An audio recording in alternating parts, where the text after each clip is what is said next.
India's fiscal deficit in the first 8 months till November 2019 is at 8.08 trillion rupees, or about 115% of the budgeted target for the current fiscal year. Let's try and understand what exactly is fiscal deficit and why is the widening of this deficit a big concern. So what is fiscal deficit?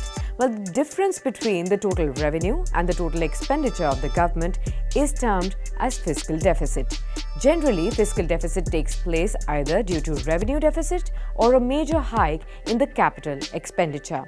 So what constitutes the government's total income? Well, it has two components: revenue receipts and non-tax revenues. Revenue receipts of the government include corporation tax, income tax, customs duties, union excise duties, GST, or the taxes of union territories. Non-tax revenues include interest receipts, dividends and profits, external grants, other non-tax revenues, and receipts of the union territories. So what constitutes the government's expenditure now? Well, the government's expenditure includes revenue expenditure, capital expenditure, interest payments, and grants in aid for creation of capital assets. The fiscal deficit is usually mentioned as a percentage of GDP. The government has estimated the fiscal deficit for the current financial year at 7.03 lakh crore rupees, aiming to restrict the deficit at 3.3% of the GDP. Now, looking at the current figures, the government is also likely to run a fiscal deficit higher than 3.3% of the gross domestic product announced in the Union Budget of 2019-20. Now, this is primarily due to the recent corporate tax cuts by the government, which will have an impact of 1.45 lakh crore rupees on its revenue mobilization. So, how does a government meet its fiscal deficit?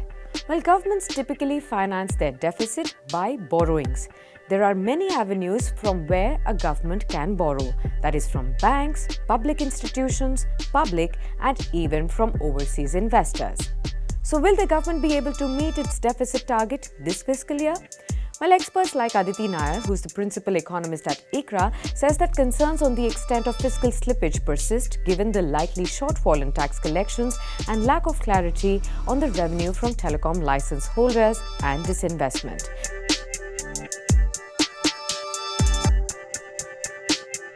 While Geeta Gopinath, chief economist at the International Monetary Fund, recently said that India needs to keep to its fiscal deficit target.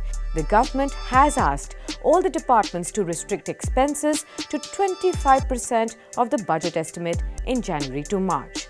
Some experts have also highlighted that the disinvestment of Bharat Petroleum is crucial for the fiscal balance this fiscal year.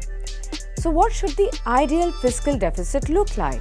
Well, in India, the FRBM Act suggests bringing the fiscal deficit down to about 3% of the GDP is the ideal target. Unfortunately, successive governments have not been able to achieve this target.